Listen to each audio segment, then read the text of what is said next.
అందరికీ నమస్కారం. ఈరోజు మన భారతదేశంలో మీరు ఎక్కడైనా సరే గమనించినట్టయితే ఒకే ఒకటి మనకు స్పష్టంగా అర్థమైందండి.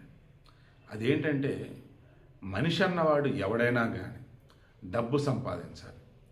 ఆ డబ్బును కూడా ఎలా సంపాదించాలి? ఎలాగైనా సంపాదించాలి.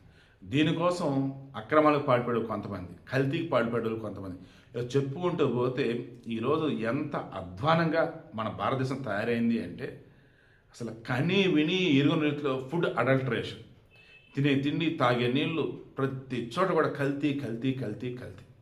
ఈ కల్తీ అన్నది ఎంత దారుణంగా తయారైందంటే అసలు పాల విషయంలో కల్తీని అసలు తెలుసుకోలేని విధంగా కల్తీ చేస్తున్నారు. అయినా కానీ మనకు వచ్చినటువంటి సమాచారంలో ఎక్స్పర్ట్స్ చెప్పిన దాని ప్రకారం జస్ట్ సింపుల్గా ఈ వీడియోలో క్లోజ్ చేస్తాను చూడండి.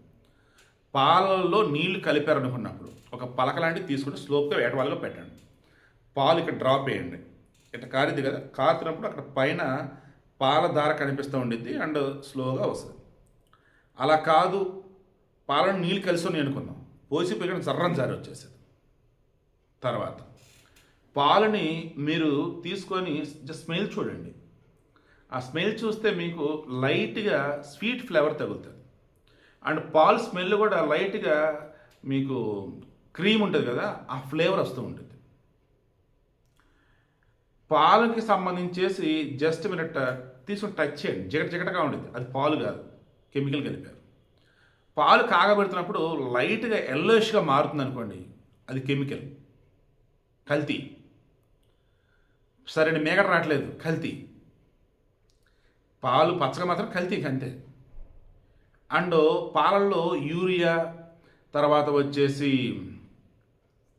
డిటర్జెంట్ ఇటువంటి కలుపుతుంటారు కదా, అప్పుడు జస్ట్ కొంచెం పాలు తీసుకోండి, షేక్ చేసేయండి.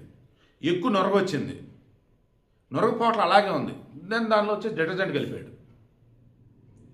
అమ్మోని చాలా మందికి దొరకదు, బట్ దొరికితే ట్రై చేయండి. జస్ట్ చిన్న పాలు, చిన్న ఇంత 1 ml లాగా తీసుకోండి, 2 drops అమ్మోనియా వేయండి.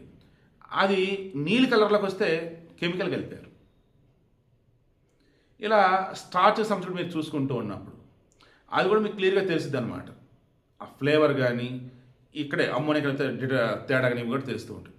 సో ఇవన్నీ మనకు సింపుల్గా కావాలన్నట్టయితే స్మెల్ పలక మీద వేయటం, లేదా ఏటవాళ్ళు కూడా దాని మీద వేయటం, స్మెల్, కాసినప్పుడు వచ్చే ఆ ఫ్లేవరు, కాసినప్పుడు వచ్చే పొంగు, ఇవన్నీ మీకు తెలిసిపోతాయండి. నాకు మెయిన్ ఇంటెన్షన్ ఏంటంటే దయచేసి పాలుని మీకు దరిదాపులలో ఎక్కడైనా గేదెలు కానీ ఆవులు కానీ ఉంటే వెళ్ళి గెలితే ఆడకెళ్ళి తెచ్చుకోండి, ఓకేనా? ఇంటికి ఒకళ్ళు ఎవరైనా పోస్తే వాళ్ళు ఉంటే నమ్మకమైన చేత పోయించుకోండి. మ్యాక్సిమం పాకెట్ పాలు అవాయిడ్ చేయండి. ఒకవేళ ప్యాకెట్ పాలకు వెళ్ళాలనుకున్నప్పుడు స్టేట్ గవర్నమెంట్ డైరీలో ఉన్నాయి కదా, విజయ డైరీ, ఏపీలో వచ్చేసి విజయ డైరీ ఉన్నట్టుంది, ఏపీలో కూడా, తెలంగాణలో విజయ డైరీ ఉంది, ఏపీలో కూడా నాకు తెలుసు విజయ డైరీ ఉన్నట్టే, సంగం డైరీ ఉంది, కొన్ని సహకార సంఘాల వాళ్ళు ఉంటాయి డైరీలు, గవర్నమెంట్ ఫస్ట్ రేట్ వాటికి ఇవ్వండి. ఆనెస్ట్ అన్నప్పుడు నేను హెరిటేజ్ అని అంట, క్వాలిటీలు బాగానే ఉంటుంది. తర్వాత అమూల్, మదర్ డైరీ, ఇలా కొన్ని బాగా పేరు మోసిన డైరీ ఉంటాయి, అటువంటి జోలికి పోండి. ఈవెన్ కంటెంట్ రేట్లు కూడా మొన్న ఏదో కొంచెం తేడానే ఏదో వచ్చింది, ఆ కంటెంట్ రేట్తో పాటు మదర్ డైరీ, అమూల్ డైరీ వీటి మీద కూడా వచ్చాయి. చచ్చి వాళ్ళు ఎవడో తప్పురా బాబు, మేము కరెక్ట్గా ఉన్నారు బాబు, ఇల్లు అన్నారు. సో నేను సింపుల్గా ఏమంటే మన భారతదేశంలో ఉన్న జనాభా ఎంత, వీళ్ళ అవసరాలు ఎంత, ఈ అవసరం తగ్గ పాలు మన దగ్గర ఉన్నాయా లేదన్నప్పుడు అంత పాల సప్లై లేదు. అందుకని కల్తీ అండ్ పాల పౌడర్ తీసుకొచ్చేసి వేరే దేశాల నుంచి ఇక్కడ పాలు తయారు చేసి వాటిని అమ్మటం, ఇలా చెప్పుకుంటూ పోతే పాలు చిక్కగా ఉండాలని చెప్పి స్టార్చ్ కలపటం, లేదా గంజి పౌడర్ కలపటం, ఈవెన్ పాలు కాసిన ఇరగకుండా కొన్ని కెమికల్స్ కలపటం, ఇరిగిపోకుండా దాన్ని పెరుగు గడ్డగట్టినట్టు కావడం కోసం మనం కొన్ని కెమికల్స్ యాడ్ చేయడం. ఊరి బాబోయ్, మరలా చెప్తాను, నాకు భయం వేస్తుంది నిజంగా. ప్యాకెట్ పాలు మా వాళ్ళు వాడేది, హెరిటేజ్ తెచ్చి వాడుతుంటారు, ఆయన సరే నాకు భయం వేస్తుంది.